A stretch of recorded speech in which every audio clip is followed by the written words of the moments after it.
Alrighty, so we're here to tell you in a fair bit of detail about the release of Chaos Corona 10. And I'm Tom, if you don't know who I am. I'm the product manager for Chaos Corona. Currently, for the moment, I'm also the product marketing manager, although we'll have someone new joining us in that role soon.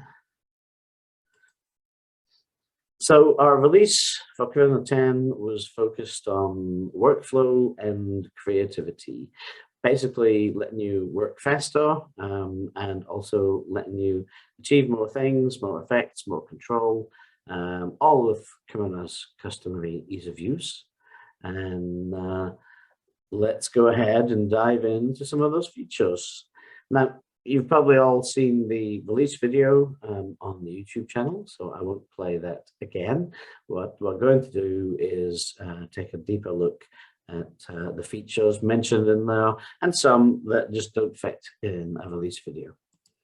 And we're going to start with the decals.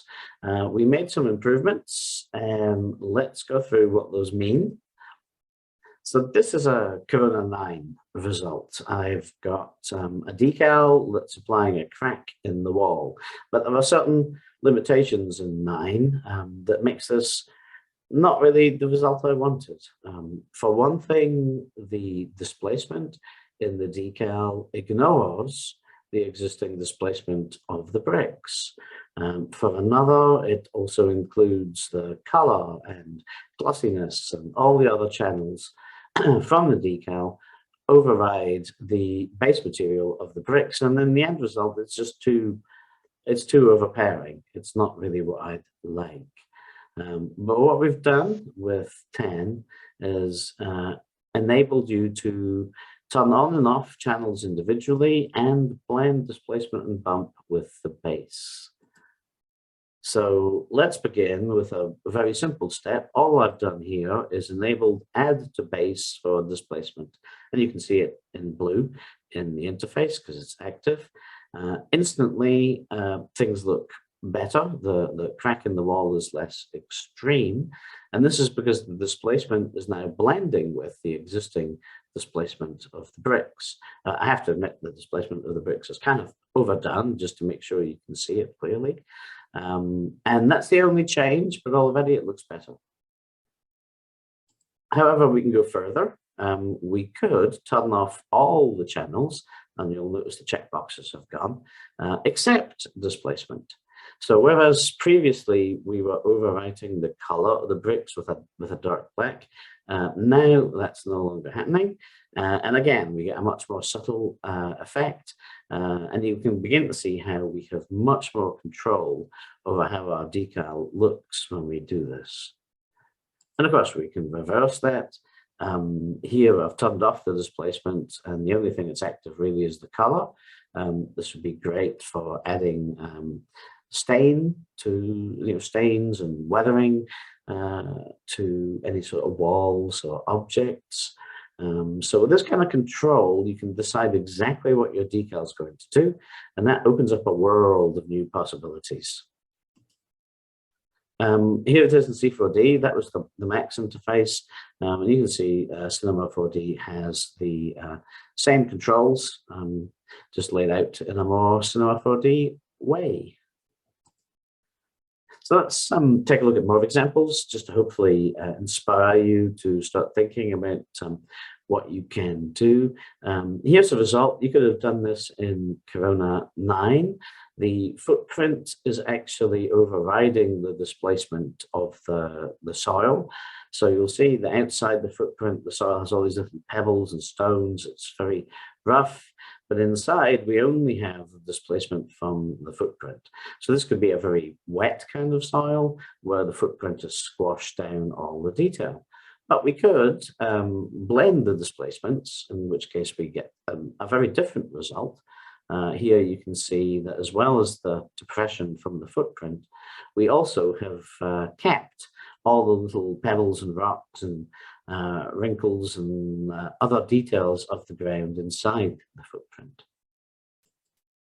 And if you do that side by side, you can see the difference that it makes. What we haven't done here, but you could, is you could change things like glossiness so that the footprint looked more wet or less wet than the ground around it. You could change the color if there was, as if there was maybe a sandy material under the darker soil. Again, just by enabling and disabling those channels, you can make your decal do exactly what you want it to do. You can also make it do things that you are not wanting to do. In the case of a footprint, a raised area is not really what you want. But of course, there are plenty of times when a raised area is exactly what you want from your decal. So yeah, you have all sorts of control that was previously not possible, that really opens up a whole new world for what you can do with decals. Next thing, cameras and volumes. You can now place a camera inside a volume and it will render correctly. Previously in Corona 9 and earlier, the volume would simply disappear if the camera entered its bounding box. This does apply to the Corona volume material, OpenVDB, and of course Phoenix simulations as well. This means that you don't have to worry about whether your camera is inside the bounding box or not. And it also means you can fly through these objects if you like. And further to that, you can also have a camera half in and half out of a volume, and it will render correctly. So here you can see the camera is half underwater and half above water. A little example of the setup in Cinema 4D. You can see the camera and it's been given the physical size, and that lets Corona know where the camera is in relation to the volume that you're inside. So with Corona 9 and earlier, all you would get is either totally above the water or totally under the water. And with Corona 10, you can get things half in, half out. So again, this opens up lots of possibilities. Doesn't have to be water. Same would apply with clouds and mist and fire and any other sort of volume effect. So once again, a whole new world of creative options and streamlined workflow. If you just want to, if you don't care about whether the camera's inside or outside, you no longer need to carefully monitor where that camera is in relation to the bounding box. We made some tweaks to the Corona sky. Previously, you would get a result like this with a realistic sun. As the sun went down to the horizon, the clouds, this is what we're looking at here, would of course take on a red-orange tint from the red-orange sun. But that was it. If you wanted to change the color of the lighting on the clouds, you would have to adjust the position of the sun. Now, however, you can use direct input. This means your sun could be positioned any place you like, and you can give it any color you want. So here we've used a blue color, give us a kind of nighttime moonlit effect. You could also use it to create a particular red or orange color. So if you wanted to artistically control the color of a sunrise or a sunset, you can. And of course, if you wanted a green sky for whatever reason, if you're off onto an alien world, then you're able to do that too. We have a new depth of field highlight solver. It's listed as experimental for now, and it's off by default, and you can enable it whenever you want. It gives greatly improved results for the blurring of highlights. That's direct light sources and reflections. So here we have a 5-minute render from Corona 9. You can see the regular blurring, not too bad, but the highlights are extremely noisy. And the same 5 minutes in Corona 10, you can see those highlights are already cleaning up. Now, we haven't run this to completion. There's still some noise in there, but you can see the difference in the 5 minutes. One looks pretty acceptable. The other one is a long way from being usable. And I will note it only affects highlights. your regular blurring of non-highlights is completely the same. Nothing changes there. There's nothing to do here really other than enable it. There are a couple of settings, but we suggest just leave those at default. We will take a look at those in tutorials and things, but even though we'll be telling you, leave those at the default. Really, the checkbox is the only thing you need to worry about, whether you're choosing to use the new solver or not. And here's just another example. And this one illustrates you can keep things like custom bokeh that will still work. Nothing else changes other than your highlights clean up and have less noise. And that's it. So everything else you're used to about controlling depth of field remains the same. We've made some improvements for caustics. These days, clients are asking for images in 4K or larger, and it used to be as your image size got larger, the caustics would get a little bit fainter, a little bit less well defined. We can see that on the left in Corona 9. This is a 4K image. And on the right, you can see Corona 10 has kept the brightness in the caustics on the roof and under the water. And this means that in your larger resolutions, the caustics will remain bright and well defined. And that doesn't need you to do anything. That just happens automatically. And now we have some new and improved listers, as well as larger renders. Clients, of course, are asking for more complex scenes, and being able to manage those scenes effectively becomes critical to having a good, fast, efficient workflow. So that's why we've created new listers that will let you work with lighting, cameras, displacement, proxies, and scatters, giving you easy access to find them and an easy way to edit them. And just a couple of quick grabs from the listers in C4D and Max. Cinema 4D, you'll note this includes scatter in the same central lister. In Max, it's a separate lister.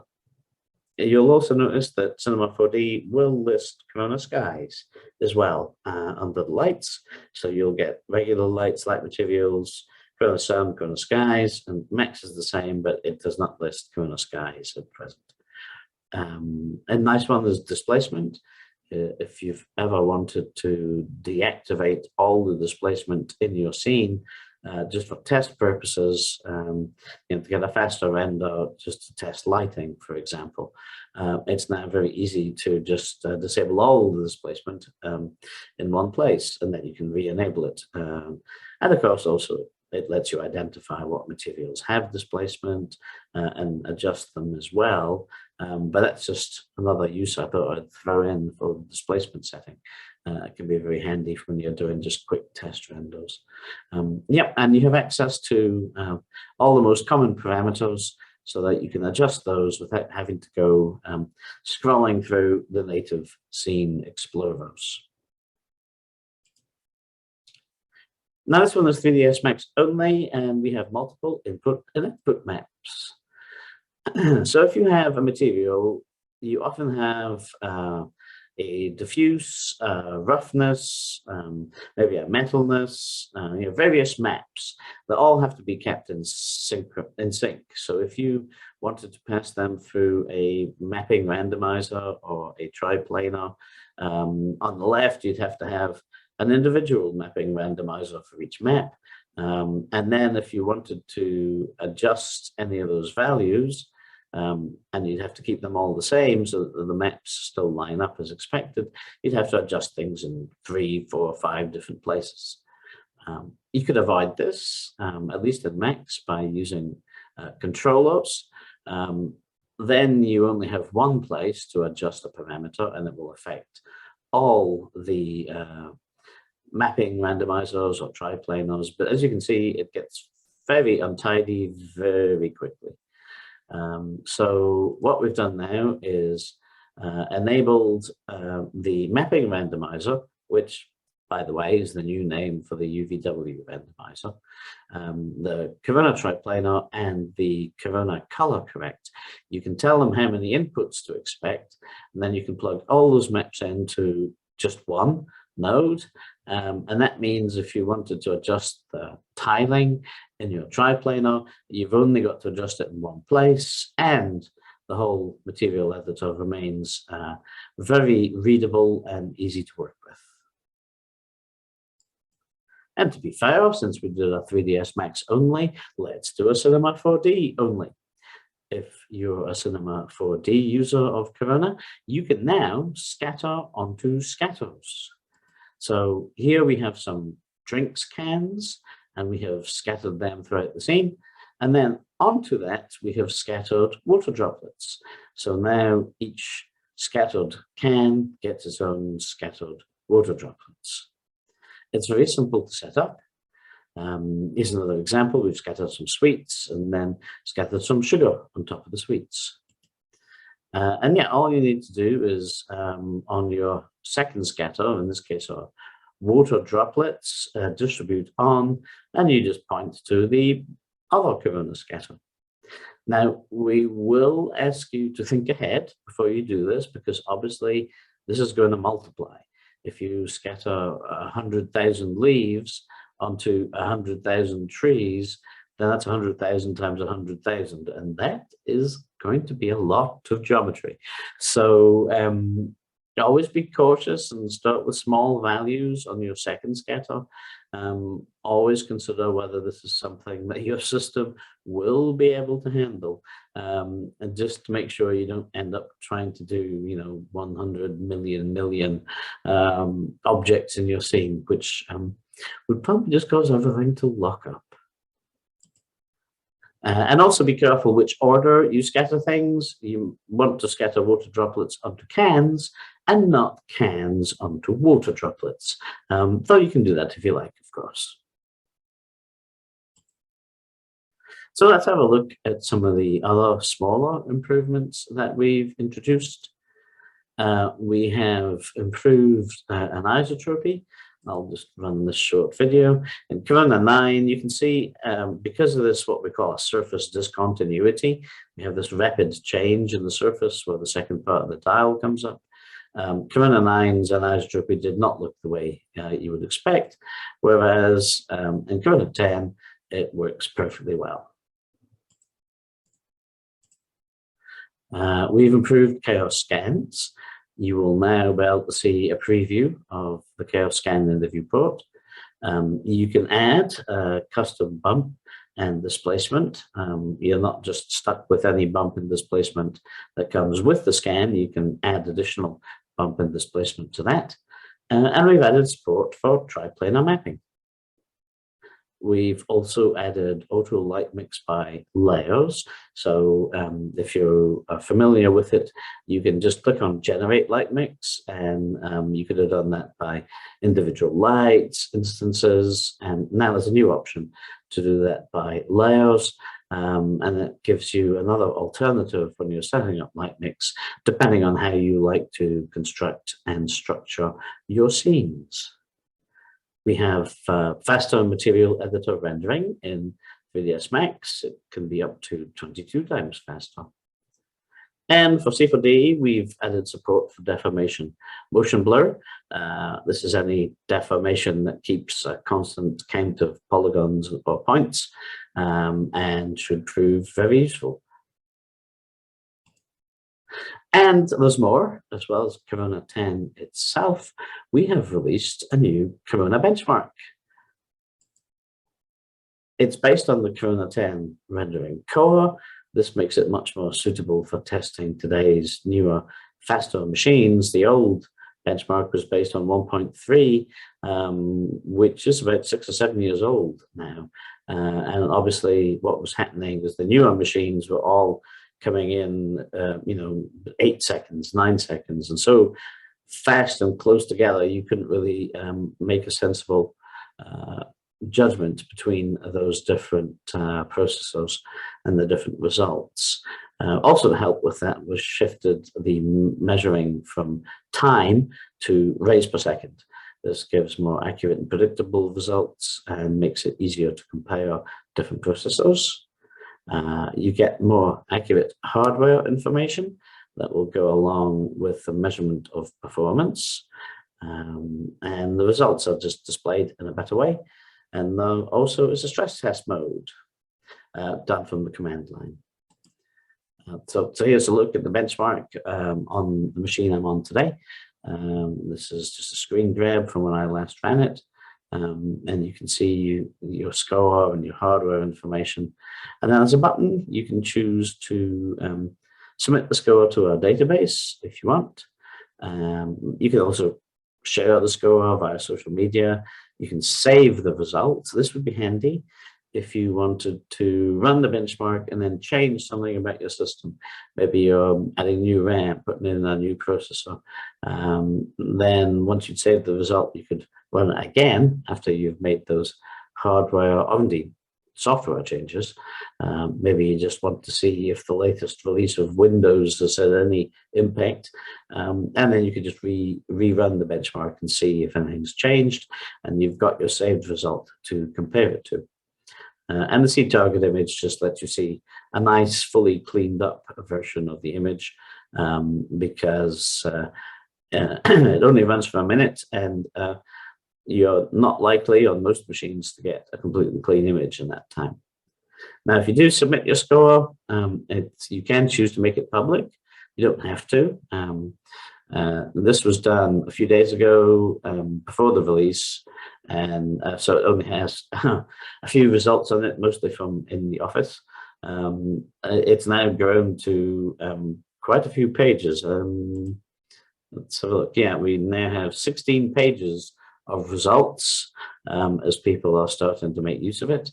And this, of course, is always very handy when you're considering buying a new processor. Are you going to get the power increase that you would want? Or even just checking whether your current machine is performing as expected. And that's it. So Corona 10, we, like you, are driven by creativity. And that has been the aim of Corona 10. Let you speed up your workflow. That was a big focus with like the listos and similar, because your time is very important, not just render times, but also give you more creative options with the skies and the decals in particular. And with that, I'm going to stop screen sharing and let's see what you've been asking in the Q&A. Let me move you back onto the screen. And let's have a look. An attendance certificate. I'm not 100% sure what that means. I don't know what you'd be attending. There's certainly no certificate for attending today. Sorry. There's currently a check for the installed version of Corona with the one used in the scene. Corona with version 9 cannot open a version greater than 10. There is no notification. No. The scene will usually open, but indeed it may or may not work. There is no forward compatibility. When 9 can load and work with a 10 scene, but a 10 scene will work with any previous versions. And that's basically just the guideline. If you have a scene, and if it's your scene on your machine, there'd be no reason to go back and open it in an earlier version. It would only really come into effect if you were sending it to somebody else who might not have Corona 10 installed, but you just have to give them a heads up. This isn't Corona 10. Why, if the sun is under the clouds, they don't get lit? I don't understand the question. The clouds should be lit realistically by the sun, regardless of where the sun is. Is there a giveaway discount promotional voucher from the online marketplace store? No, there are no ongoing discounts at the moment. We do occasionally have those. The most well-known is Black Friday. There's never a guarantee in any given year on whether there would be a discount, but there isn't a regular discount. The sun is on the horizon, you should have light under the clouds. It should be as close to that as we can get, as far as I'm aware. If you have any example scene that shows a result that you don't think is realistic or could be improved, do please send us a ticket or post over on the forums, share the result and why you think it is incorrect or could be better, and we'll take a look into it. The slides won't be available, but the recording will. To the next question. The recording of this will go out on YouTube. In terms of how to optimize for our final scene result, optimization is very, very scene dependent. We have lots of good information on our Chaos Docs and Chaos Help Desk pages. If you don't know where to find those, or you've read them and you're still stuck on how to optimize the render speed, again, a ticket or our forums are the place to go, and our support team will be very happy to help out. Let's see, HDRI maps tend to render blurrier than the 9. I'm not aware of that. This is from Tom Chad. I would ask, could you please send in a ticket or the forums if you prefer. I'd love to see an example of a comparison between, here's the same HDRI, same scene in 9, here's my result in 10, so we can see exactly what you mean. I can't think of any reason why that would be the case, but if you've found an example of that happening, we would love to see it. Which is the latest Corona 10 version? It's always the one on the download page. Release candidates are only when it's in development before it gets released. And once it goes live, then it's always the version on the download page. So yes, for Amit, sorry if I pronounced that wrong, it's the download page is the most recent version. Tom saying the shadows correct cast by the HDRI are blurrier. No, I'm not aware of that either, and we'd love to see. I mean, the scene, if you can, it's always great if you can send in the scene. But if you can't, then just example images of the difference between 9 and 10 would be a big help.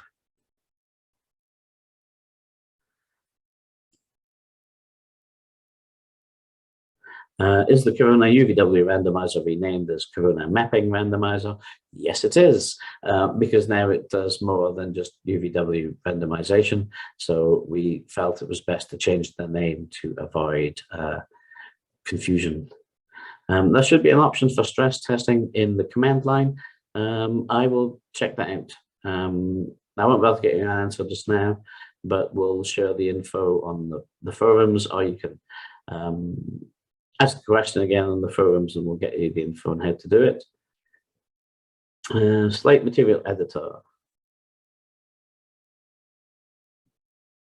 Switching between Corona materials and maps windows is slower than between V-Ray or regular physical materials. Is it a known issue? Not that I'm aware of, no. And once again, same thing. It's best to send us a ticket or post on the forums and we can look into it. Select material editor should be much faster than it was, but if you're still experiencing any sort of slowdown or something that you feel isn't working as quickly as it can be, do please let us know. Is there an academic free version? No, not free, but on the website there is our educational section, and it's extremely affordable. It's pretty much close to free, to be quite honest. So there are academic versions for students and or teachers. Do pop over to, if you go to the purchase page, you'll find an educational section. Click on that and it's got all the details for you. Are there any plugins or API libraries to import in order to add to the main Chaos software tool? Don't fully understand the question, sorry. We have a very limited Corona API. I mean, also for Chaos, this varies. Vive has a very detailed API, but I'm not entirely sure if you're looking to develop a plugin that works with Corona. Probably best for this one would be to post in the forums and ask the question. I'd go to the I need help section, share your question and what it is you're looking to achieve. You know, if you're looking to write a plugin that can work alongside Corona, for example, let us know, and we'll be able to give you some more details. Texture viewer experience. For most textures, you can see them in the viewport. There are certain limitations introduced by the host DCC, Max or C4D, in other words, and each one has its own limitations. As a note, I mean, we added Chaos scans, being able to preview those in the viewport, and most other materials you can already preview. There are certain things that can cause problems with that. For example, with Max, if you have layered materials and similar, you can only see one of those layers. You can't see the actual end result. If you have any specific texture or map material that is not working for you, do indeed let us know, and we can take a look into it. Again, some things like refraction, because you know the viewports are not ray tracing, may cause some things like black previews in some cases and similar.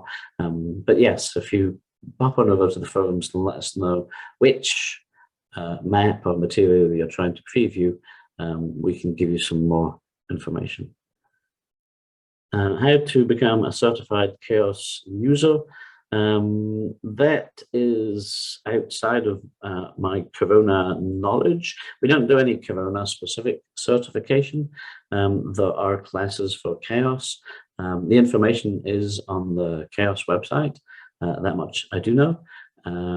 Pop over there, and if you can't find any help, you know, just reach out through the ticket system and say, I'd like to become a certified user of Vive or whatever product it is, and they're about to put you in touch with the right people. But you should be able to find the info on the Chaos website. Will Corona move someday to GPU rendering? No. This is something we've been saying for many, many years. It's still true today. Our aim is to make the best CPU renderer there is. As Chaos, we already have Vantage, now it's version 2. We have Vive GPU, we have Enscape. So there are already a lot of real-time GPU solutions on offer.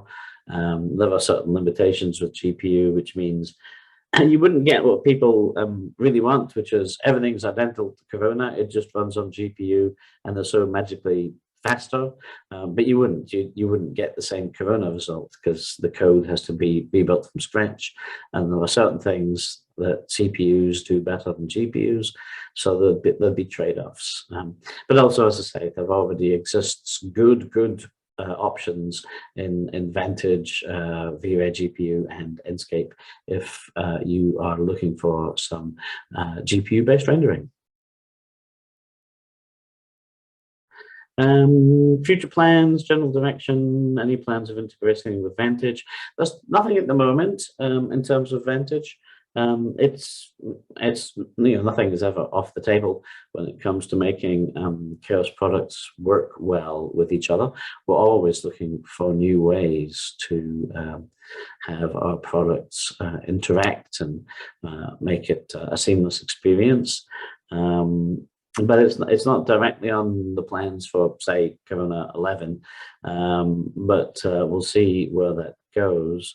For Corona 11, keep an eye on the roadmaps, and in the next few weeks we'll update those with our current thoughts and plans on what we'd like to work on for 11.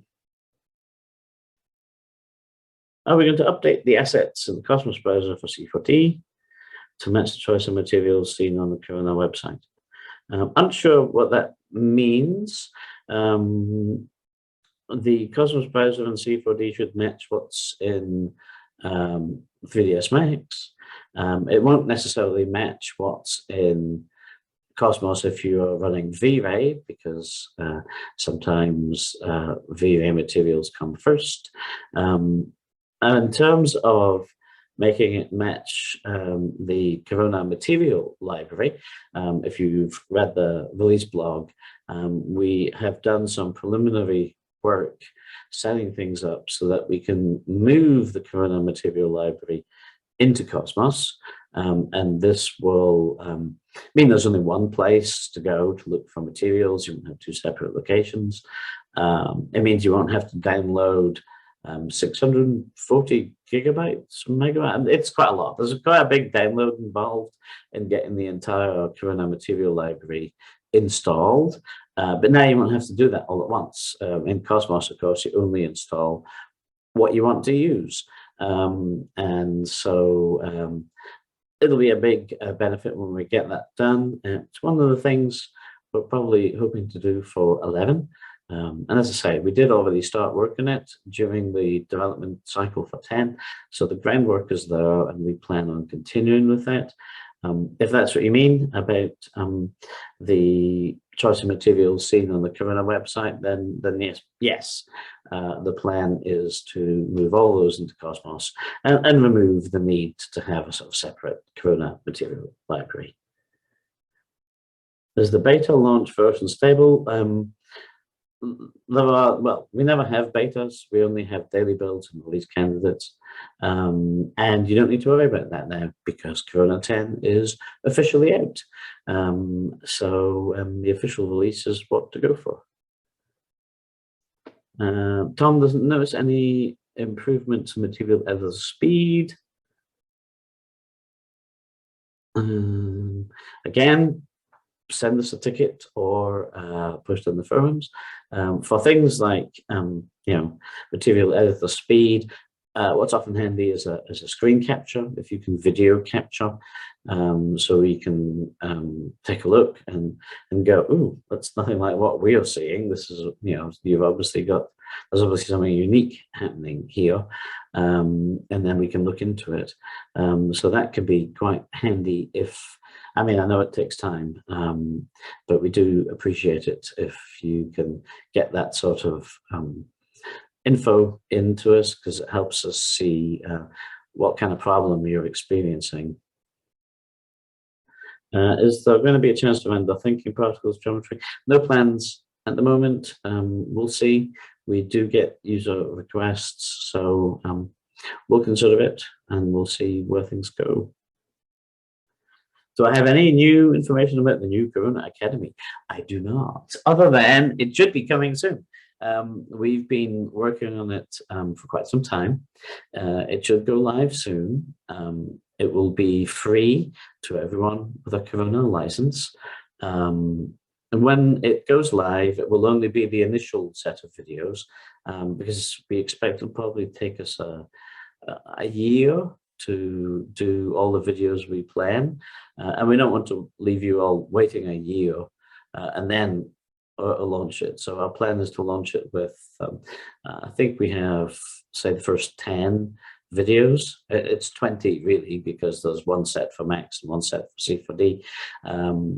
But for the user's point of view, it's only really 10. So we'll launch it with the first 10 or so videos, and then we'll just basically keep adding to it as the weeks and months go by, and it'll just keep growing as we go. So yes, that's coming soon, and that's as much info as I have. I really hope everyone likes it. We've put a lot of time and effort into trying to go through every feature in Corona, but in a real life workflow, so that everything is tied to, here we are in an empty scene and creating a scene and introducing Corona features as you would use them. and only looking at certain parts of them. This separates it from YouTube, whereas we might take a material and we'll look at subsurface scattering and refraction and everything all at once. But in the case of the Academy, if we're creating a wood material, we'll go through its settings, but clearly subsurface scattering and refraction we won't touch at that point because it's not the kind of material we're creating. And then later on, we'll be creating a candle, so we'll have subsurface scattering. So it's going to put all the separate parameters and controls of Corona into a kind of structured real-life workflow. So yeah, keep your eye out for that. I'm thinking within the next month we should be able to go live. And if anybody's interested, there'll be no certification, no tests. It's simply to help everyone get up to speed and make the most of Corona. So Chaos Forum eSpace to exchange a community. Yes. Yes, there is a Corona forum. Well, there's also a Chaos Forum, so it depends which one you mean, but I can share the Corona forum for you. I'll put it in the main chat. Just now. When you change the default render engine from standard to V-Ray, the MATLAB slots changes to V-Ray material. Why doesn't it happen when we change the render in Corona? It always shows V-Ray material in the slots, otherwise render unused. Don't fully understand the question, sorry. I know we don't change the V-Ray material because Corona renders most V-Ray materials. It'll only change it if you use the scene converter, the Corona converter, in which case it will swap them to Corona materials. But in terms of not changing them, I think if I understand what you're asking properly, we don't need to change them because they will render, and we leave that to you to use the converter if you really want to swap from default C4D or Max materials or V-Ray. You want to swap them over to Corona materials. The texture viewer experience. Only texture preview is the diffuse one. Wherever I'd like to see the bump map. I don't think the viewports just don't support viewing bump maps in terms of them actually being bump. In terms of being able to switch from viewing the diffuse map to just the bump map as a grayscale, don't know. I'd pop that in the feature requests over on the forums. Multi-map texture mode, work with tile or broken tiles? Probably not, because tiling is something we're considering, and our own tiling solution is something we're considering for Corona 11. So rather than make it work with Max's tiles or broken tiles, we'll actually just be building our own tiles. Renting a Chaos virtual machine instance by hour? No, there's no such option. V-Ray does have the Chaos Cloud, something else that we hope to introduce in Corona 11. It's not exactly the same, but it does let you send your renders over to the cloud to have them rendered on virtual machines, but you don't actually have control of the virtual machine, such as being able to, run Max and edit stuff on it. So it does depend on what you mean by your question.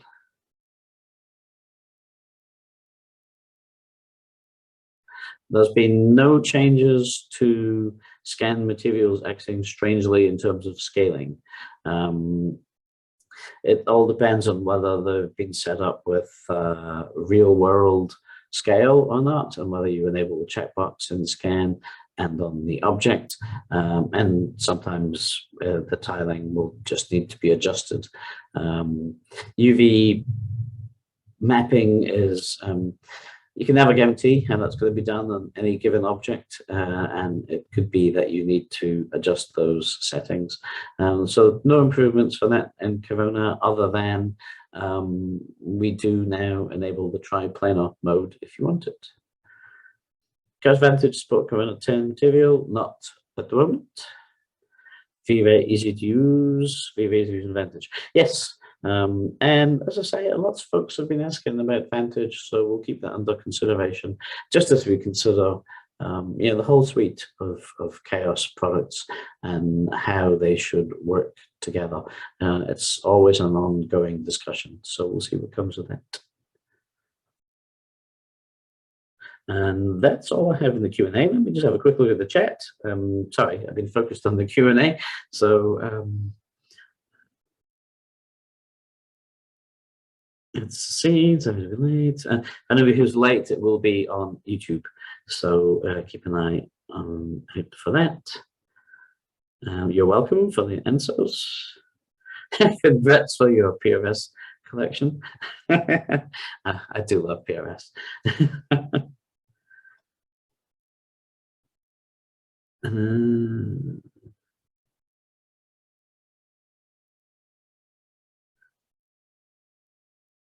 Okay, I think that's all of our questions.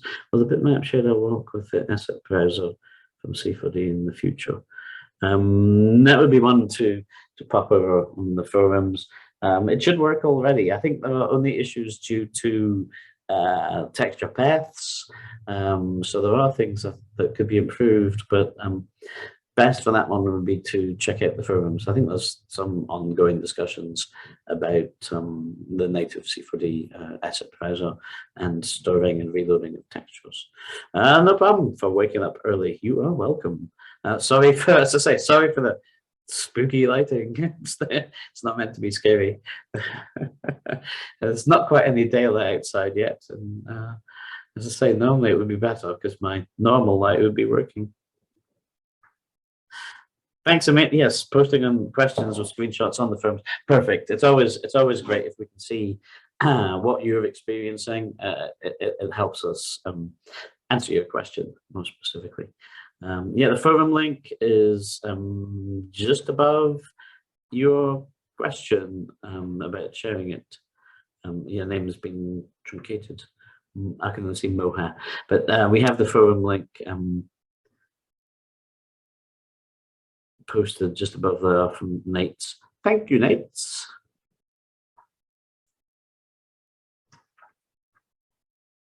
And we'll give everybody just a couple more seconds in case there's a last minute question that you come up with. I'd really like to thank you all for being here. And thank you so much for asking questions, because there's nothing worse than me just droning on without input from you all. Our customers and very special to us, and my favorite part of these is always answering the questions rather than going through the slides. So thank you everybody for being active and having lots to say. Yes, we will have a recording. We'll pop it up on YouTube.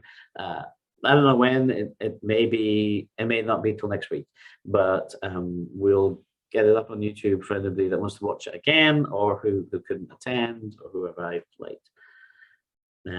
No, sadly, Jake not joining us. He is actually working in a different department in the company now. He kind of oversees all video content creation rather than taking part in videos. He got promoted. So unfortunately, no Jake. Let's hope that AI will not destroy us. AI is going to be obviously a big thing, and the stuff that we'll be having will be very helpful to us in our daily jobs as 3D artists. Obviously, it's something we're looking into very intensely. Now, what other people do with AI, the military or whatever, will AI destroy us?